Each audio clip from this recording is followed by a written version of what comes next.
Mga kapatid, maligayang pagdating sa timpalak ng Tunog Tao. Hatid sa inyo ng Abounding Hope. Ngayong hapon, ating masasaksihan ang kakaibang musika.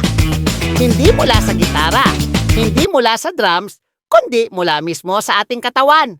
At upang simulan ang ating pagtatanghal, kilalanin natin ang ating mga kalahok na may kani-kanilang katawagan at signature action sound.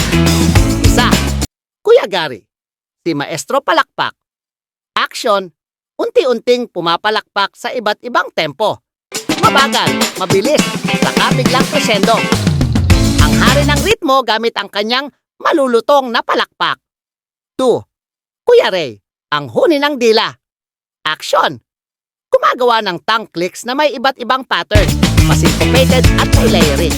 Eksperto sa tunog na parang percussion. Walang gamit na instrumento. 3. Kuya Lloyd, the Stomper. Action, malalim at sabayang pag-stamp ng paa na lumilikha ng bass effect sa sahig, ang nagdadala ng bigat at tibok ng ating Tunog Tao beat. 4. Kuya Jeff, si Pito Master. Action, pumipito ng melodic whistle habang sumasabay sa beat ng iba.